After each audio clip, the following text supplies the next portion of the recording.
Bim! Salut à tous, j'espère que vous allez bien, ici Nono. Alors, aujourd'hui on se retrouve pour parler du dernier né de chez Geekvape, le Amit MTL RDA. Un petit dripper, bien sûr en inhalation indirecte. Quoique, on va voir ça un petit peu après. Voilà. Alors, on va parler bien sûr du Amit MTL et on va parler aussi, comme d'habitude, d'un petit jus. On va parler du Mosquito. Le Mosquito, je vais essayer de vous montrer l'image un petit peu mieux. Voilà, le Mosquito des Cloud of Lolo. L'image n'est pas en entière.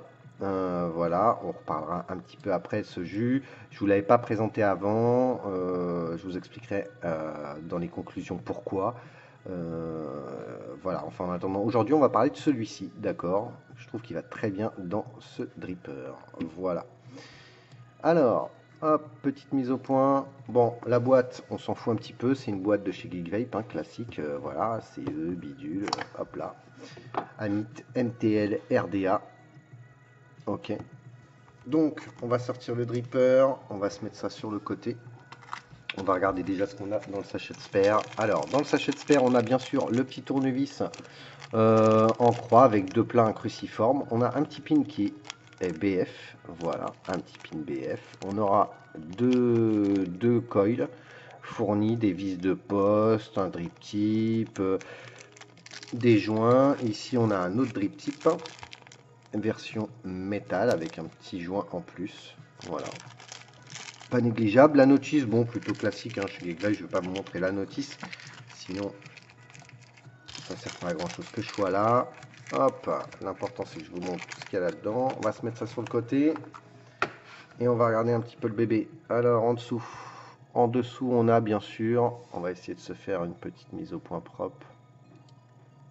Voilà, ça me semble pas trop mal. Voilà, Amit MTL RDA, voilà, numéro de série, le CE, enfin tout ce qu'il y a de plus classique. Hop, voilà le logo de chez Geekvape. Voilà, il est franchement propre, hein. Alors c'est un dripper de 22 mm.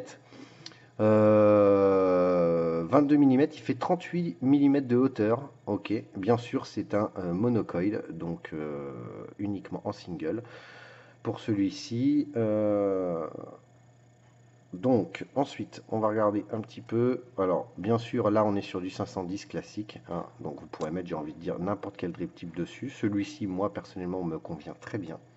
Voilà, c'est celui qui est d'origine, hein, qui est posé dessus. Donc voilà, il va me falloir une petite table pour que je puisse vous l'ouvrir. Alors on va le mettre sur la base. En même temps je vous fais la mise au point. Hop, allez, on va se l'ouvrir et on va se le sortir là. Hop, alors voilà le bébé à quoi il ressemble.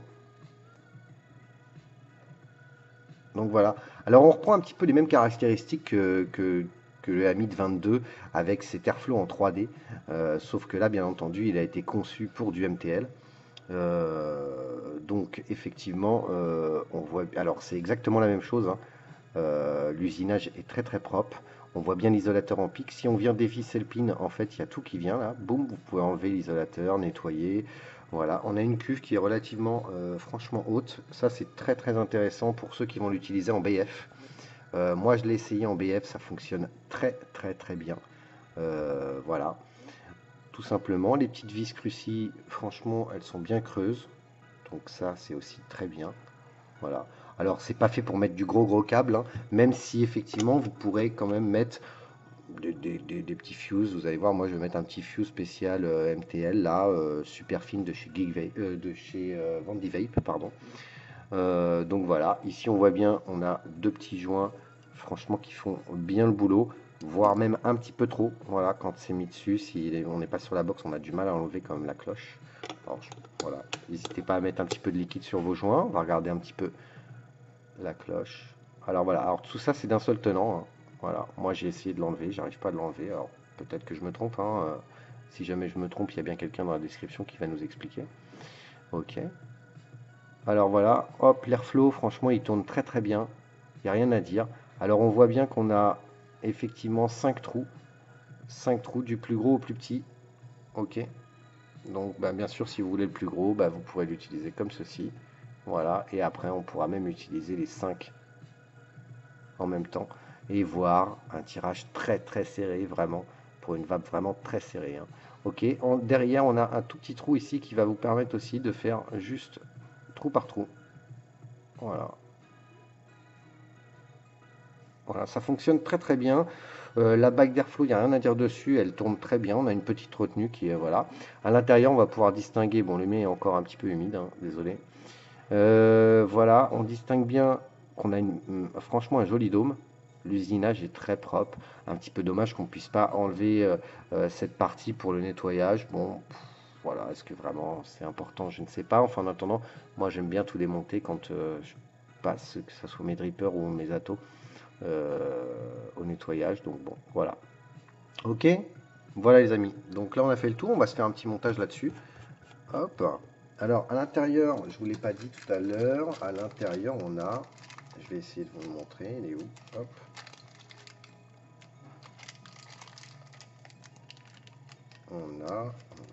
J'arrive pas à le trouver, s'il est là. Hop, je vais essayer de vous le montrer comme ça. Hop, juste ici. Voilà. En fait, c'est tout simplement le petit réducteur qui est à l'intérieur du dripper que vous arrivez à distinguer juste ici. Voilà. Que nous pouvons bien entendu enlever avec un petit tournevis plat et changer. D'accord?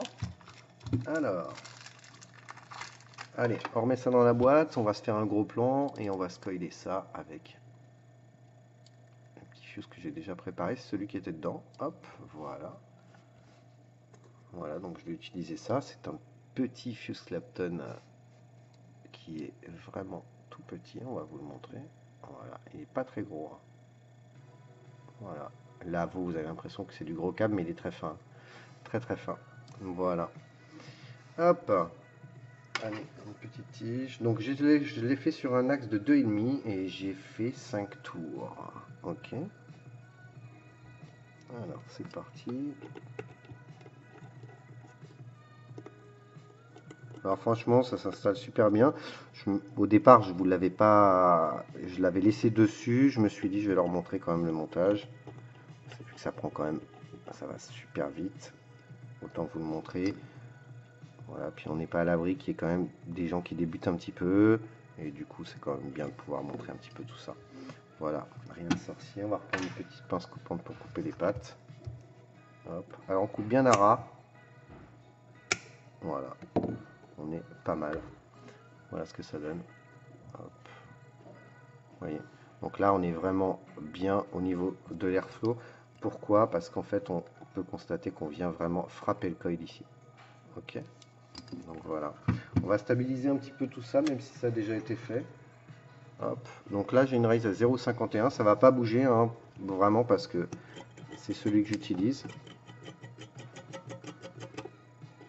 Voilà.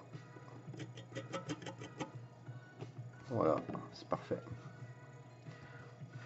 Parfait, parfait.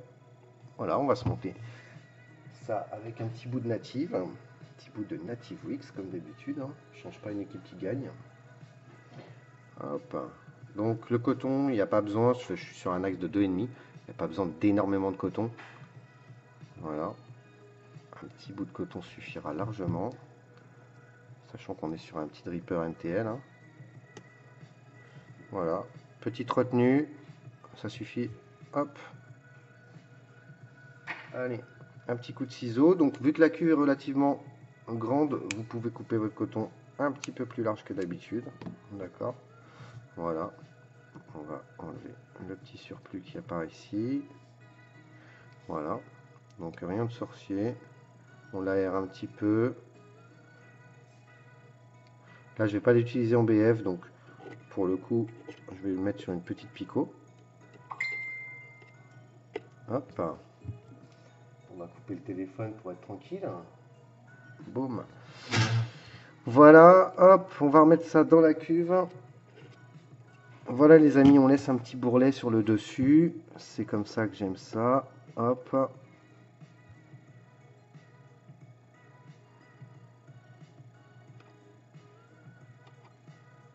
Voilà. On fait bien attention que le coton vienne pas au-dessus. Une fois qu'il est à l'intérieur de la cuve, ça bouge pas. Et c'est parti, on va lui mettre un peu de jus, les amis.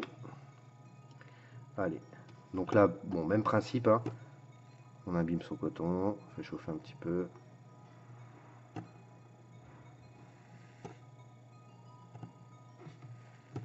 Ce petit mosquito, c'est un petit jus. Pourquoi je vous le présente maintenant? Bah, déjà parce que ça va très bien avec le temps. Ceux qui aiment un petit peu le citron et tout, franchement, vous allez voir que c'est plutôt intéressant. C'est très bien travaillé, très très bien. Hop, allez, on va se remettre la cloche. Alors, comme je vous l'ai dit, c'est bien de prendre un petit peu de jus sur le doigt et faire le tour vite fait. Voilà, pour déjà, ne serait-ce que, même si les joints vont se faire avec le temps, c'est toujours bien de mettre un petit peu de liquide dessus, ça évite de les abîmer au départ. Voilà, et vous voyez, même avec le jus, quand même, les joints, ils sont hyper balèzes. Voilà. Allez, on va s'enlever ça de la base. Boum, on va se mettre ça sur une petite picot. Pourquoi une petite picot? Bah parce que c'est mignon sur une petite picot. Voilà. Ma raise est détectée à 0,49. Je suis à 18 watts de 97. On va monter un petit peu. Je pense que 19, ça peut être pas mal. Voilà. Allez, 19. On va se régler les airflows. Hop, on va tourner la petite bague. On va se caler à peu près comme ça, là. On va s'ouvrir tout. Allez, soyons fous. Et allez, je vais tirer un petit puff.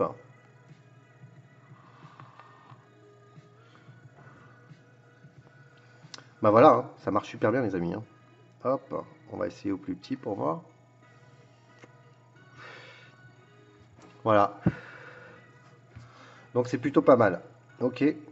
On va se retrouver sur ma tronche pour débriefer un petit peu de ce dripper. Et puis pour parler bien sûr du mosquito de mon Lolo. Ok.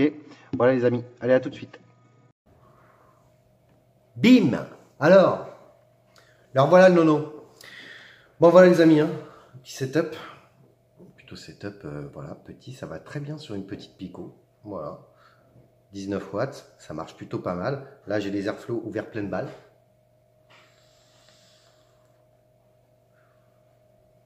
Et là je fais de l'inhalation directe.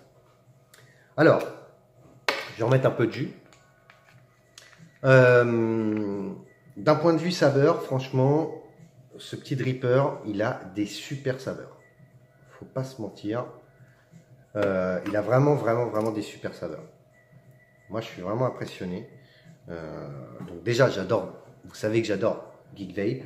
Maintenant, là pour le coup, franchement, sur les derniers trucs qui sont sortis, il y a des trucs que j'aimais pas spécialement. Maintenant, là pour le coup, celui-ci, franchement, je l'aime beaucoup.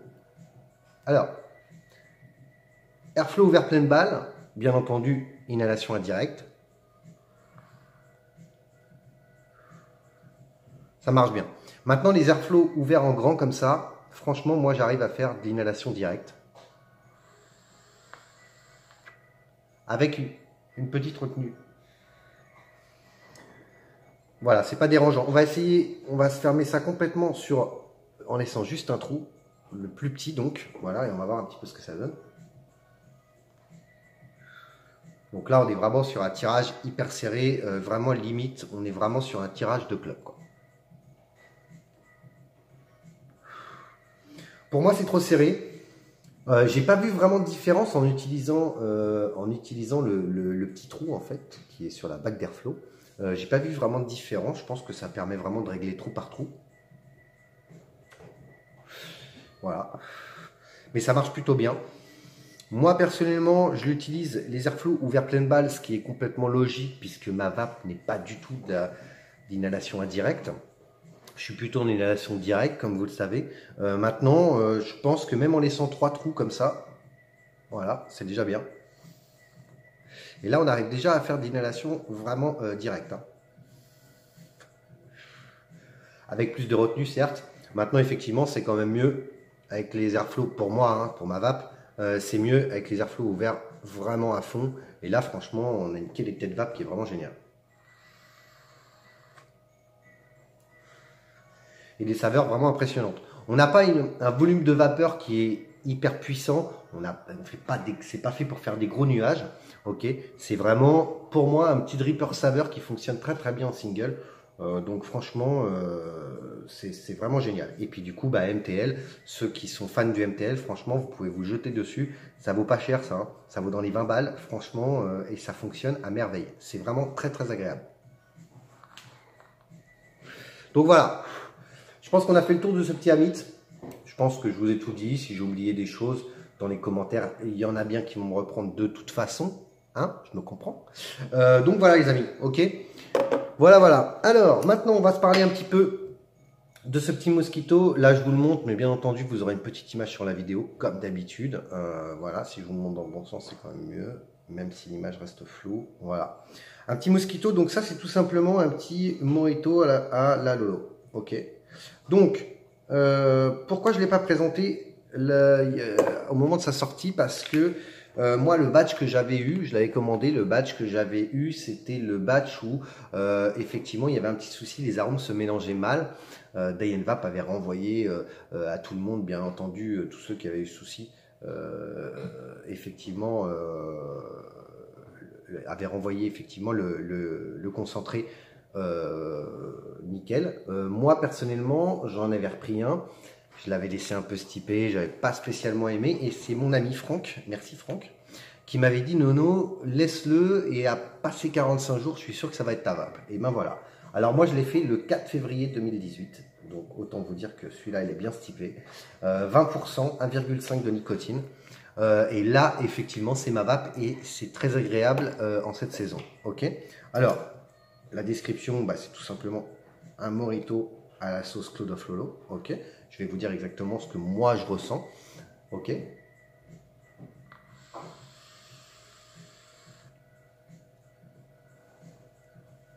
Alors j'en ai tapé un peu quand même là depuis 2-3 jours.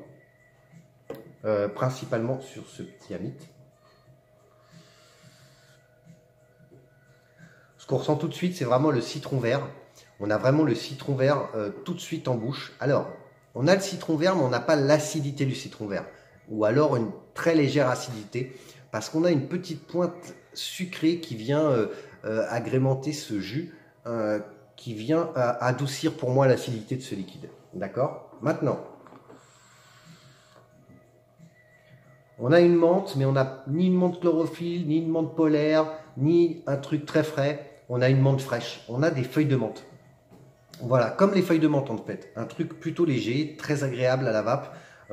Franchement, pour le coup, c'est vraiment un liquide dans cette saison que j'apprécie beaucoup. J'aurais pas cru. Comme quoi, des fois, faut laisser un petit peu le temps à certains liquides. Vraiment, faut les oublier dans le placard et les ressortir plus tard. Et du coup, on découvre quand même des saveurs, même si au départ on les aimait pas. Je pense que effectivement, bah voilà, pour le coup, celui-ci, je l'aime beaucoup. Voilà. Donc cette petite note citron, cette menthe fraîche, cette petite pointe de sucre en bouche, hyper agréable. Franchement, ça se vape, mais tout seul, hein. Tout seul, tout seul. Je l'ai essayé aussi sur Dripper. Je l'ai sur un gros Dripper, hein, bien sûr. Je l'ai essayé sur mon Reload RTA. Franchement, ça passe tout seul. Franchement, il est agréable sur tous les montages que j'ai pu faire. D'accord? Que ce soit des gros montages ou des petits montages. Voilà, personnellement, je l'aime encore plus là-dedans. Les saveurs sont hyper condensées dans ce petit Dripper MTL là. Et du coup, c'est très très agréable. On a la menthe nous laisse un petit peu sur le palais cette petite fraîcheur et avec cette petite note de sucre qui est très très bonne. Le citron, là vraiment, vraiment quand on expire, on a tout de suite le citron. C'est très très bon, hein, très très bon. Donc voilà, la BMC, puisqu'on m'a dit, ouais, non, tu dis plus la BMC. Alors la BMC, bah, c'est toujours 7, 15, 30, bien sûr. Ok, vous pouvez le goûter à 7 jours, 15 jours et 30 jours. Maintenant, le jus final, normalement, a été prévu pour être prêt vraiment à 30 jours, comme Lolo le voulait. Maintenant, à 7 jours, il y en a qui vont le préférer à 7 jours, à 15 jours. Ça va être différent, le citron va être plus en avant, ou la menthe. Voilà, c'est à vous de tester. Moi, personnellement, je l'aime avec un gros type. Comme pratiquement tous les lolos, pas tous. Moi, je sais que par exemple, le pistachio, je l'aime plutôt à une semaine, parce que du coup, la pistache est un peu plus présente, la crème un peu moins. Voilà, donc bah, pour le coup, celui-ci, moi, je l'aime avec un gros type. Donc bien joué, Franck, t'as réussi. Franchement, j'ai bien fait de t'écouter, je regrette pas, c'est très très bon, ok? Voilà les amis, La revue est terminée, j'espère que ça vous a plu, c'était une revue vite fait. Passez une très bonne semaine, pour ceux qui sont en vacances, de très bonnes vacances, et je vous dis à très bientôt pour une prochaine revue qui sera, bah, comme d'habitude, la prochaine revue. Voilà, ok. C'est tout. On n'oublie pas de mettre des petits pouces vers le haut, ok. Et à très bientôt. Paf!